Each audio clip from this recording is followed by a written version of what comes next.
If you want to have amazing nurse practitioner career, you have to have a good resume to get amazing opportunities. So in this episode, I'm gonna talk about 4 ways to make your resume stand out from others. Let's dive in.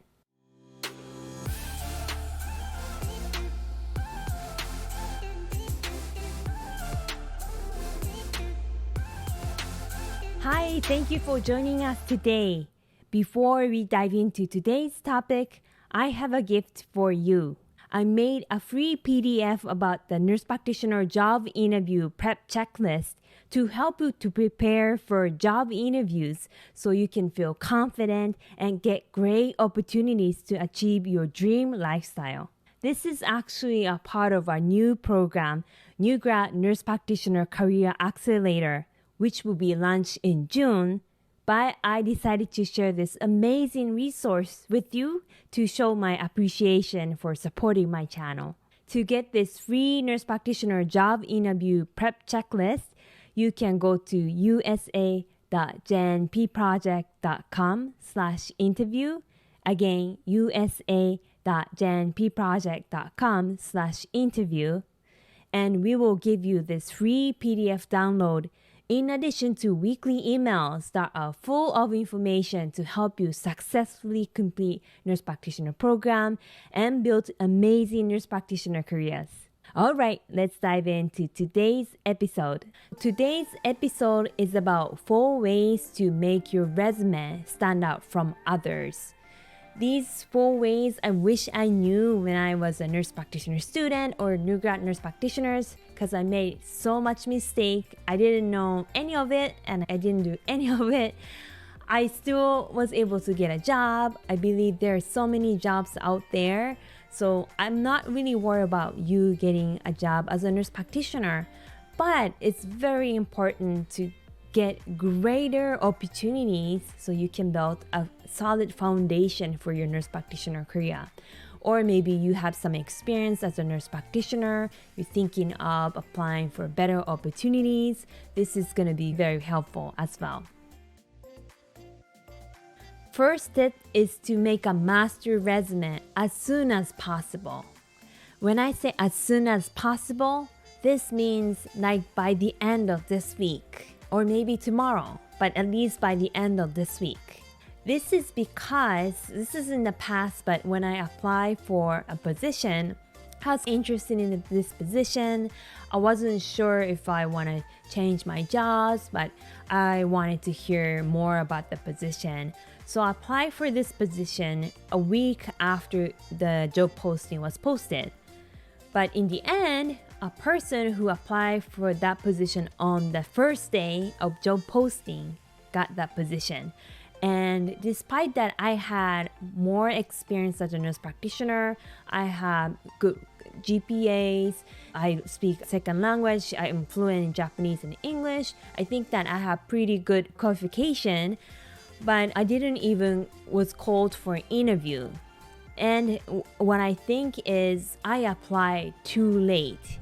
Because by the time maybe there's so many job applicants apply for the job, so they just close the door and say, hey, I have already 10 applicants, so I'm gonna look through and see who might be a good fit. And after the 10 applicants, we might start looking for another 10 applicants, but we're not gonna keep accepting resumes over and over, so we'll close the door. It's very important to apply for the job that you really want to apply on the same day or next day as soon as you can. But in order to be able to do, you have to be ready. Making a resume is a lot, especially if you're trying to making resume from scratch. And you probably work, I don't know if you are still a nurse practitioner student or trying to graduate, or you might have children, you might have family to take care of, you might be on vacation, but you really want to apply for the job, but you have to get on to a flight. Life goes on, and it's very hard to you need resume, you need cover letter, you need references, and you have to prep for interview, which is going to be later. But in order to be able to finish that within 24 hours, it's going to be hard if you already are scheduled to work for 12 hours or 10 hours and you have other obligation to do. So to minimize so much stress, oh my god, this looks awesome, but I have to build my resume from scratch. I have to write a cover letter. I have to ask people to be my reference, and I have to look through their website. And you should prepare as much as you can, so the stress of preparing those papers is gonna be less when they're actually a great opportunity right in front of you. So try to make a master resume as soon as possible. Second way is to fit your resume into 2 to 3 pages. 3 pages is maximum. So resume and CV, I totally misunderstood for many years, but they mean different things in America. So when you're applying for a job, usually you need a resume.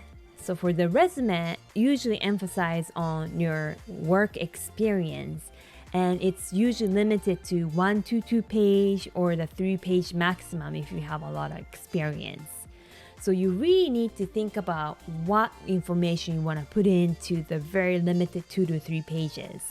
If you decide to make the pages longer, if you write 4 or 5 pages like I did in the past, you might still get a job, but people might not be able to get to the point that you really want to emphasize because there's so many pages, they feel overwhelmed, and they might just move on because they have so many resumes to go through.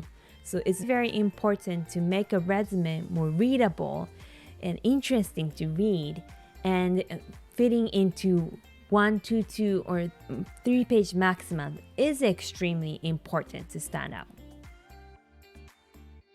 Third way is to put your selling point first.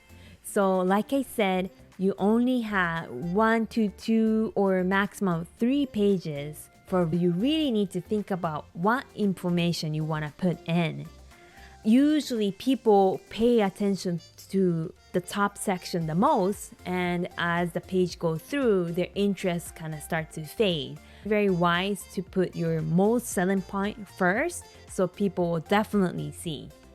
For me, because I speak English and Japanese and I'm fluent, and I even worked as a nurse in Japan, so I'm fully fluent and professionally also fluent in both languages. So I usually put that point under language or skills, and I put fluent in Japanese and English.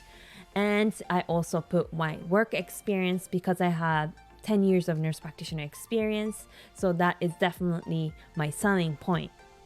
If you are a new grad nurse practitioner or you don't have many years of experience, you have less than 1 year of working experience as a nurse practitioner, you might want to put education first and show like, hey, I had a good GPA, graduate as a valedictorian, or I got an honor.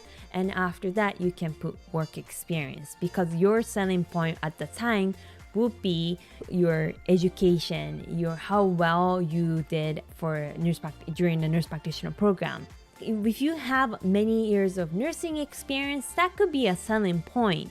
If you think that will be your most selling point, you could put your work experience first and education later. But it's not actually the nurse practitioner experience, so I would still recommend to put the education for nurse practitioner programs and so on, then put your work experience. Fourth way is to use words and phrases of employers' website. After you make a master resume, when you see a job posting, you need to make a copy and tailor your resume for the specific position. And how you tailor your resume is, first you have to study the employer's website. Look at the job posting and see what job descriptions are there, what tasks you are expected to do, what they are looking for, and also you should look into mission and vision statements. And when you read that, not only to understand what they're looking for, but also notate what kind of vocabulary, not what kind of words and phrases they are using. and use those exact phrases and words into your resume. So for example, if they are in the job description, they included that nurse practitioner are expected to be advocate for patients and their family, then you should use those terms in your resume. So maybe under the work experience, you say you worked as a nurse and advocated for your patients and their family. And employers will be like, oh my God, this must be a destiny. This is exactly what we're looking for. So try to use their words, languages, so that you can show I am the best fit for this position. I hope this video was helpful for you. If you like this video, please don't forget to give me a thumbs up and also follow my channel. And if you have any questions or requests for a future episode, please write down in the comment section. Alright, I'll see you in the next episode. Aloha!